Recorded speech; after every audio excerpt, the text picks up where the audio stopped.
За сайн байцгаана уу. За тэгэхээр манай цахим сургалт юм байна. Анхны чиглүүлэх лайв бол эхлээд бэлэн боллоо. За тэгээд нийт бол 3 хүн сурж байгаа. 2 хүн маань холбооны мөгд Америк Герман улсад байгаа. Тэгэхээр ер нь бол 16 цагийн орчим байхад бол яг тухайн хүмүүстэй илүү хөрөх болов гэдэг үднээсээ цагаа тэгээ зохицуулсан байна.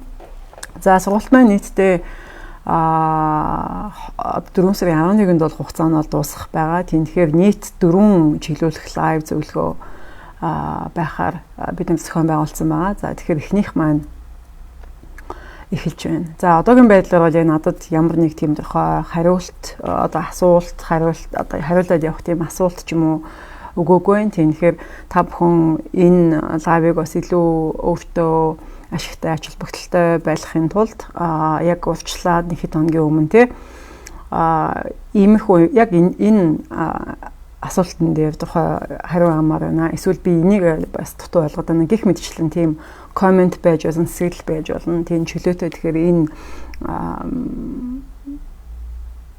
асуултууд комментиг хэлэх юм бол илүү одоо яг тэр таны одоо асуултан дээр бол тийм фокустай хариултыг өгч ер нь бол чадна гэж бодож байна. За тэгэхээр хүмүүсийн асуудаг тийм түгээмэл асуултууд бол нэлээд олон байгаа. За тэгээд хамгийн одоо их олон асуудаг асуулт нь юу вэ гэх юм бол яг концепцтэй бүтээл буюу одоо концепцийг санааг концепц болгоод ингээд боловсруулж бүтээл хийх нь ер нь бол ямар ач холбогдолтой юм бэ гэж асуудаг хүмүүс бол маш их асуудаг.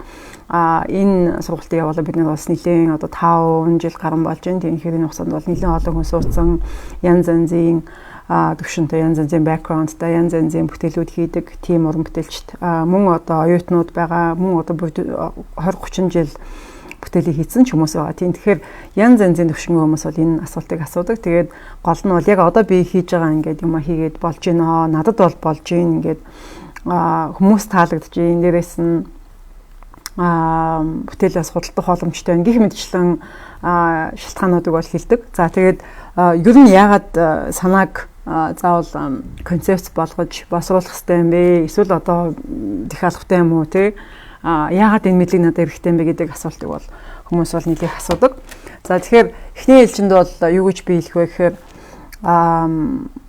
ер нь яг концепцтэй ч гэдэм үү концепцийг босруулж бүтээл хийх бол хүн болгон тийм албатай бол ерөөсөө биш.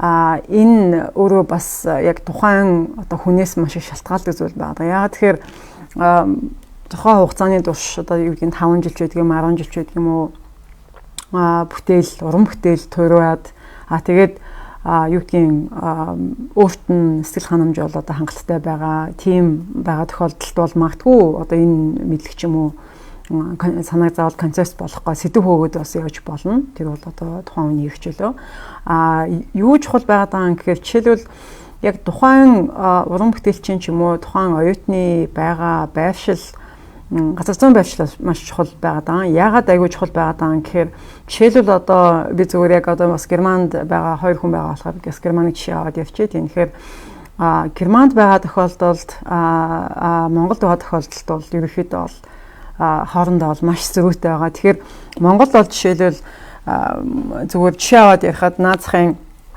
галерейнууд ажиллаж байгаа хувийн галерейнууд байгаа, усын галерей ч юм уу жишээлбэл үзэсгэлэнгийн төслийн материал авахдаа бол яг та ингээд үзэсгэлэнгийн концепцийг бичээд ир гэдэг ч юм уу тий төслийнхаа тухай тийм танилцуулга хийгээд ир гэж хэлэх нь бол ерөөхдөө бол айгүй хоор байдаг. Тэгэхээр юу гэж бэлтгэн гэхээр Монголд байж байгаа хүмүүст бол бас магадгүй концепцтэй бүтээл, концепцтэй үзэсгэлэн одоо хийх шаардлага бол айгүй хавцангуй бас бага байдаг. Буюу баг бэдгүй бас байж магадгүй гэж бодож байна.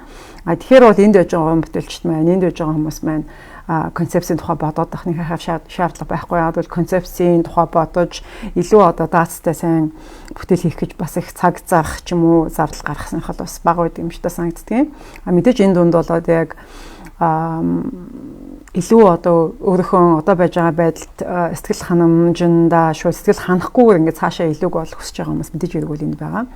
За Германы хувьд бол би бол яг одоогийн байдлаар 4 удаа Германд очсон байж байна. Тэгээд Германы бас нэлээд олон хотуудаар явсан. Герман уран бүтээлчдээс гадна одоо Монголын уран бүтээлчтэй бас танилцаад уранд нь очиод гаргасан үзэсгэлэнгийг үзээд явцлага бол хийж исэн. Тэгэхээр Германы хувьд бол яг ялангуяа энэ орчин урлаг, модерн урлаг, contemporary урлаг бол маш өндөр түвшинд хөгжсөн. За яг барагцаалах юм бол Монголоос нэг хамгийн бага утга 50 жилийн өмнө явж байгаа гэж би бодож байна. За тэгээд магадгүй одоо бүр ингээд зогсоор нь авч үзэх юм бол бараг 100 жил явж зогсовч байж магадгүй гэж чинь Монгол яг тийм. Тэгэхээр жишээлбэл яг Германд яг Берлинд би анх очиод яг анхны очисон 100 байна 2014 оны 100 байсан. Тэгээд яг 14 оны 100 би яг Бойсийн музейг Берлинд үзээд л надад бол ерөөхдөө бол айгүй ойлгомжтой болж исэн. Тэгэхээр үнэхээр том тийм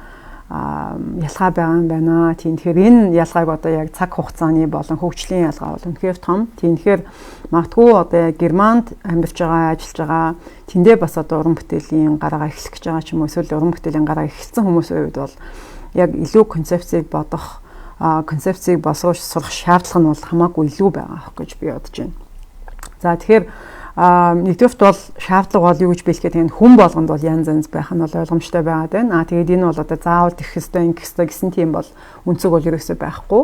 Хоёр дахь юм бол энэ сургалт маань яг концепцийг босруулах одоо арга барил ур чадрыг бол ерөнхийдөө бол маш богино хугацаанд ингээд ер нь бол агуулга нөхцөн байгаа. Тийм тэгэхээр энэ агуулгыг та бүхэн одоо яг видео семинарыг үзэхээс гадна яг практик дээр буюу те яг дадлах дээр бас үнэхээр одоо яг хэрэгжүүлэх гэж бас оролдох хэрэгтэй. Тийм тэгэхээр мэдээж хэрэг ингээл хичээл үзэл. Гэхдээ яг дадлах дээр ямар нэгэн тийм үйлдэл хийхгүй байгаа тохиом бол яг танд шингэх одоо яг ур чадвар чинь нөлөөлөх нь бол мэдээж хэрэг бол бага байна. Тийм тэгэхээр дадлах дээр бол аль болох одоо юу гэдгийг шингээхийг бодох хэрэгтэй. Тэгээ хоёр дахь юм бол яг одоо 10 үе шат байгаа шүү дээ тий бүтээл судалгааны 10 үе шат. Тэгэхээр яг өмнө нь бол яг бүтээл судалгааны тийм үе шат гэж мэдэхгүй байсан. Эсвэл одоо юу гэдгийг арай нэг сул мэдлэгтэй байсан.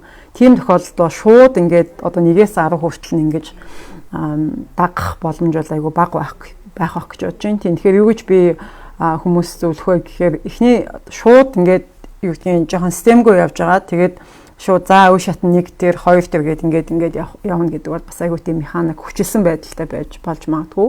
Тэгээ юу гэж би хэлэх вэ гэхээр магадгүй та эхний одоо дадлага байдлаар хийх одоо анхны алхам бол магадгүй танд айгүйх таалагддаг. Та магадгүй ингээд бүтээлийг хийхдээ ингээд ер нь л тэр сэдвэр хийх гэдэг тийм сэдвийг бол эхэлж барьж аваад тэгээд тэр одоо бидний энэ хичээл заагаад байгаа бүтээл судалгааны одоо үе шат 1, 2 гэдэг. За эндээс магадгүй нэг 5 үе шатыг нь одоо яг сонгож авангуудаа тэгээд нөгөө сэдвээ концепт болох гэж ерөөхдөө бол ингээд үе шатлсан байдлаар бас үзэх. Тэгээд энэ бол өөрөө бас ингээд цаг хугацаа шаарддаг. Та энд бол цаг хугацаа гаргах хэрэгтэй, бодох хэрэгтэй, анализ хийх хэрэгтэй. За тэгээд тодорхой хэмжээний судалгаа хийх хэрэгтэй. Судалгаа гэдэг нь бол та яг янз янзын байдлаар бүтээлийн оновчтой дүрслэх, илэрхийлэх харуулах арга замуудыг хайхаас гадна яг тухайн сэдвээр ер нь ямар уран бүтээлчид, ямар хүмүүс одоо ер нь өмнө нь хийцсэн юм бэ гэдэг мэдээллийг бас ерөөхдөө бол бас олох хэрэгтэй.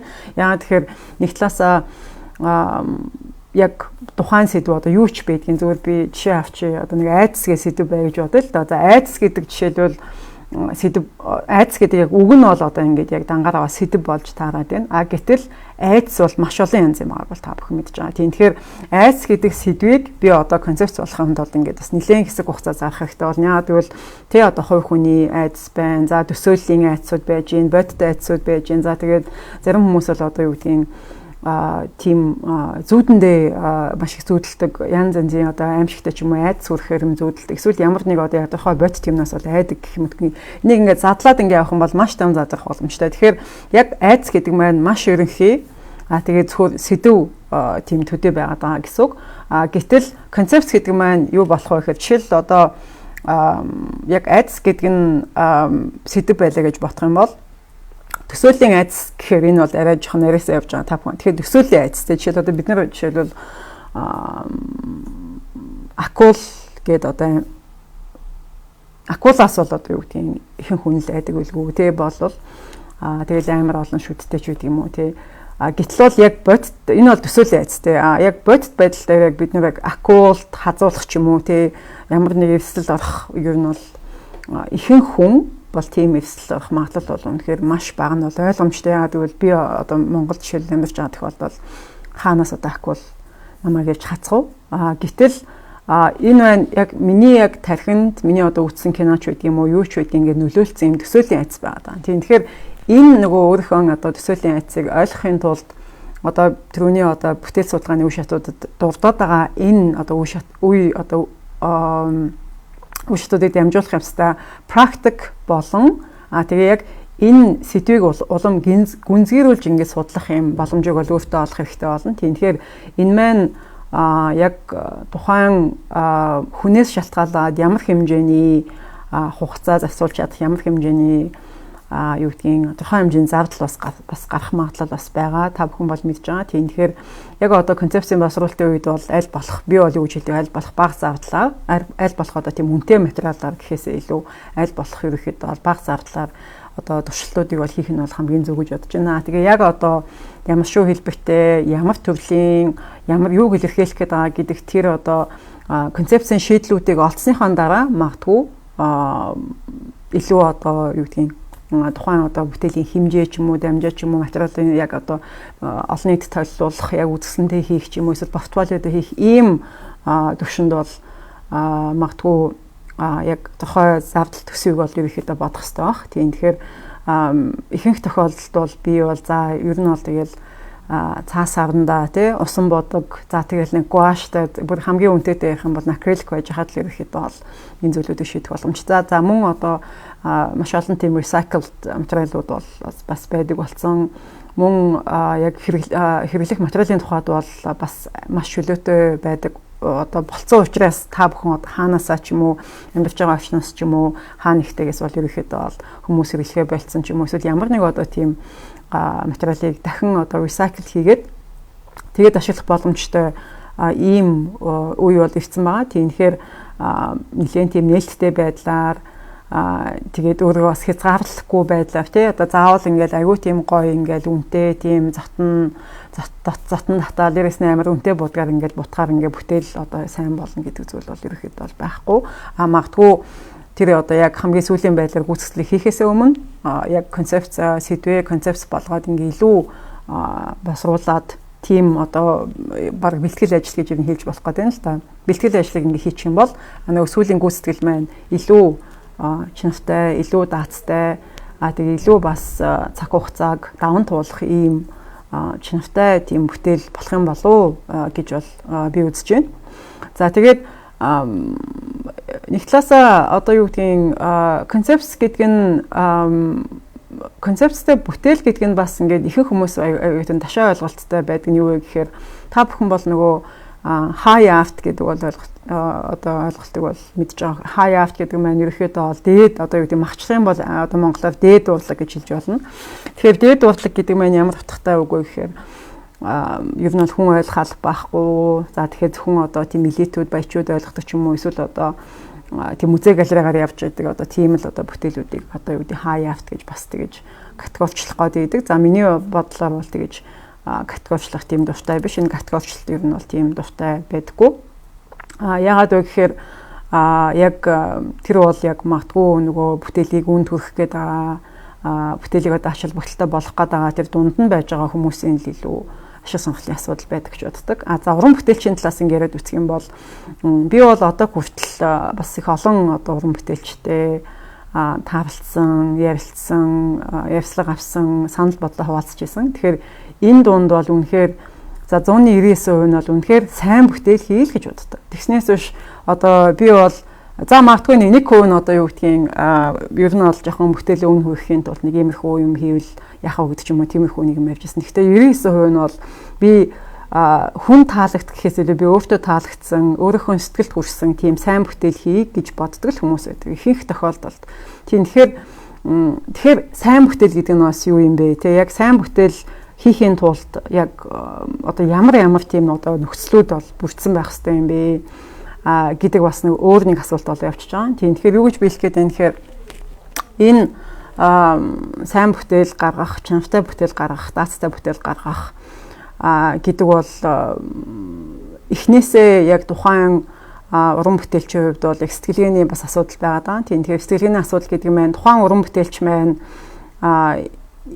эхний одоо яг хамгийн эхний одоо бидний хүсэл бол яг бидний өөрийн тэ өөртөө таалагдах энэ бүтээл надад таалагдах тэ миний одоо хүсэж байгаа энэ шаардлага хүлээлтэнд хүрэх гэдэг бол бас айгүй чухал гэж бол би одоо уран бүтээлч хувьд айгүй чухал гэж үздэг. За тэгээд дараагийн шаардлага бол одоо нөгөө үзэгчийн хувьд за тэгээд муурлын судлаач юм уу кураторын хувьд бол тийм дараагийн шаардлага нь тийм байх гэж бодож байна. Тэгэхээр эхний одоо шаардлага буюу бидний одоо анхан шатны шаардлагыг биелүүлж байж энэ бүтээл маань сайн бүтээл гэж ерөнхийдөө ер нь бол хэлэгдэх байх гэж бодож байна.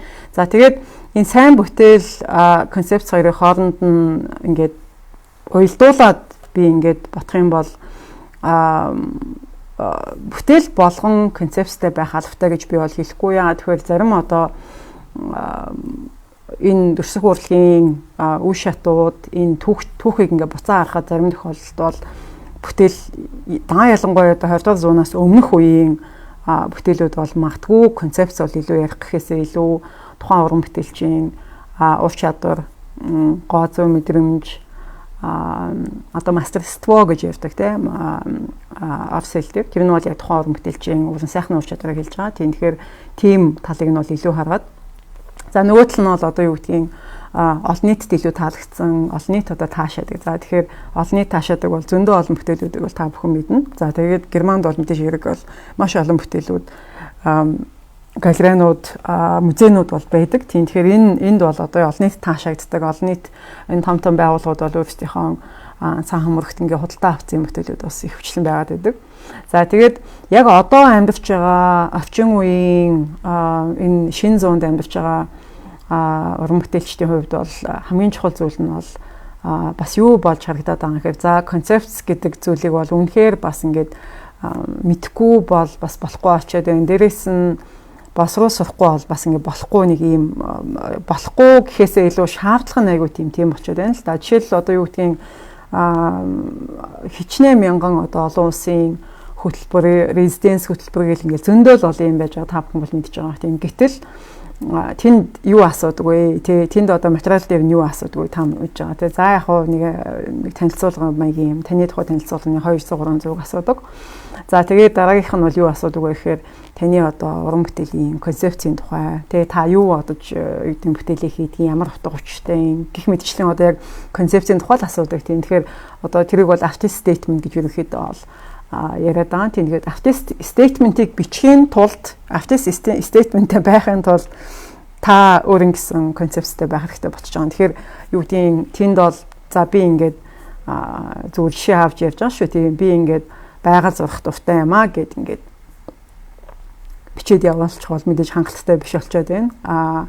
Гэтэл яг яагаад байгаль зурдгийн ямар учраас энэ ингээд таны субъектийн энэ ямар одоо ач холбогдолтой энэ та ямар талаас нь энэ байгалыг ингэж одоо харж гин ямар талаас нь та судалж гин гэх мэтчлэн ингээд илүү одоо гүнзгийр байсан юм асуухаар манайхан бол жишээл манайхан буюу манай Монголын ихэнх уран бүтээлчд бол яг үүндээ бол мэддгүү би байгаль зурх дуртай л гэдэг би морь зурх дуртай л гэдэг би эмхтэй хүн зурх дуртай л гэдэг тэгээд за яг одоо ерөнхийдөө бас contemporary урлагийн тухай ойлголт бас нэлийн гайгүй болоод ирсэн болохоор одоо юу гэдгийг нэг 8 жилийн өмнөхөөс бас нэлийн гайгүй болчиход байгаа зарим уран бүтээлчид энэ хүмүүсийн хувьд бол илүү одоо юу гэдгийг advanced буюу агсан түвшний бас тийм ойлголт бас ойлголттой болж байгаа бас нэг хэсэг бас хүмүүс байж байгаа. За тэгээд базаад ярих юм бол концепц сайн бүтээл. За тэгээд магадгүй одоо сайн бүтээл гэдэг нь танд одоо үнэхээр ингээд таалагдсан, та өөрийнхөө одоо хүч чадлыг, ур чадварыг харуулсан тийм бүтээл. За тэгээд одоо хамгийн чухал бас зүйл нь бас юу болчиход байгаа юм гэхээр олон улсын төвшөнд, олон улсын давцанд бас Монголын уран бүтээлчид үнэлэгдэх зөвхөн Монгол угсаатай ч юм уу тий Монгол эрэгтэй эмэгтэй нүүдэлчин одоо монголчуудын удам угсаа гэдгээрээ биш яг артистаараа бүтээгч гэдэг тийм талаасаа одоо үнэлэгдэх тийм юу гэдгийг чиглэл рүү хандж байгаа тийм хүмүүс бол одоо бас цөөнгөө байгаа. За тэгэхээр яг манай яг байгууллагын хувьд ч гэсэн миний хувьд ч гэсэн яг team олон улсад ингээ ажилладаг. Одоо аль улсаа шалтгааллахгүй те. Германд бол Герман, Англид бол Англи, одоо Америкт бол Америкт те, Монголд бол Монгол. За ингэж одоо ажиллах чадвартай. За тэгэл бүтээлээ одоо концепцтэй хийдэг, үзэсгэлэнгээ концепцтэй хийдэг. Тухайн одоо үнэхээр гоё чамбай, тэгээ үнэхээр гоё тийм сэтгэсэн гүйцэтгэл маш сайтай ийм одоо проектууд дээр ажиллаж чаддаг ийм Монголын уран бүтээлчд бий болоосай гэж ийм одоо хүсэл, ийм одоо эрмэлзэлээр л одоо ийм сургалтуудыг, ийм ажлуудыг бол манайхан бол хийгээ явж байгаа. Тэгэхээр та бүхэн бас чөлөөтэй нэг групп дээр ингээд бичээд ямар сэтгэл төрж гин хэрэгтэй байна уу, хэрэггүй байна уу, за ингээд лайв дээр юу ярих нь ингээд зүгээр юм бэ гэх мэтчлэн зүйлүүд айгүй нээлттэй ингээд хилээд яваараа би бол ингээд баг өдөр болгон ингээд групплээ ороод ингээд харж байгаа. Тэгэхээр бол яг одоогийн байдлаар бол та гурав маань нэлээд тийм юу байна? Чимээгүй байна. Тийм тэгэхээр яг бас ингээ бүх хичээлүүдээ үзээ дууссан үг чинь бас би бас хэлж мэдгүй байгаа. Тэгэхээр та бүхэн хичээлүүдээ үзээ дууссан бол дууссан, дуусаагүй бол энийг нэрээ дуусгаагүй. Тэгээд одоо дараагийн лайв дээр ямар одоо сэдвийг илүү хөндөөл зүгээр гих мэтчлэн өөрсдийнхөө санал бодлыг бол чөлөөтэй хэлээрэй. Тийм миний хувьд бол ингээд айгу нээлттэй байгаа. Тийм тэгэхээр таны асуулт нь таны сэтгэлд ямар нэгэн зөв буруу гэсэн зүйл байхгүй. Тийм тэгэхээр надад бол яг бараг 10-аад тийм түгээмэл асуултууд байна. Яг зүгээр та бүхнээс асуулт ирэхгүй байсан ч гэсэн би одоо түгээмэл асуулт дээрээ суурлаад бол явж болно. Гэхдээ бол та бүхэн бас юу тийм яг та бүхэнд таны одоо бүтээлд юм уу тань тулгараад байгаа тийм асуултууд байх юм бол ингээд чөлөөтэй илэрхийлээрэй гэж хэлмээр байна. За тэгэхээр ерөнхийдөө бол эхний одоо миний яг түгээмэл асуулт бол би баг хариулаад дуусчлаа. За тэгэхээр буцаад базаад хэлэхэд бол яг концепцтэй бүтээл хийх, концепцийг боловсруулах энэ чадвар мэдлэг гэж ярил л да. Тэгээ чадвар нэг талаасаа эн чинь одоо мэдлэг. За тэгээ нөгөө талаасаа эн чинь нөгөө яг practice буюу дадлага дээр ингэж бууж ийж таны одоо яг тарих. Тэгээ таны гар энэ хоёр чинь хоёулаа одоо хамт сууж иж энэ бол мэдээж яг чадвар болно. Тэгэхээр ийм чадварыг суулгахын тулд суулгахад бол цаг хэрэгтэй. Бас таны бас хүчин зүтгэл бол хэрэгтэй. Тэгэхээр энэ бол одоо яг нэг дээр нэмэх нэг тэнцүү 2 гэдэг байдлаар бол хүнд бас уухгүй. Энэ бол яг заа яхав нэг дээр нэмэх нэг тэгээ тэнцүү 4 байж болох юм байна. Гэхдээ яагаад юм байна? Тэгээ энийг би яаж би өөрөө болох вэ гэдэг л зүйл байгаа. За тэгээд хэрвээ та бүхнээс асуулт сэтгэл ирэхгүй бол яг дараагийн бас түгээмэл асуулт нь би энд саналаа хэлээд үлдээч та бүхэн бас ингээд доотлолт нь энэ яг лайв видеоны доотлолт саналаа хэлээрэй. Тэгэхээр хүмүүсийн бас маш их асуудаг хоёр дахь асуулт бол юу гэдэг вэ гэхээр яаж би өөрийн гэсэн одоо уран бүтээлчин те өөрийн гэсэн тийм ялгаралтай болох вэ гэдэг одоо ондоошил ялгаралтай тодтголтой гэж бас хэлж болно. Ялгаралтай болох вэ? Тэхийн тулд би яах ёстой вэ гэдэг ийм асуулт бол бас их асуудаг. Тэгэхээр энэ сэдвээр бас ярилцж болно. Эсвэл та бүхэн бас өөрсдийнхөө сан сэтгэлийг бас хэлж болно. За тэгэхээр яг өнөөдрийн хувьд бол ингээд анхны чиглүүлэх лайв зөвлөгөө маань дуусж байна. Тэгэхээр та бүхэнд бол амжилт хүсье. За тэгээ утгагүй уулзъя.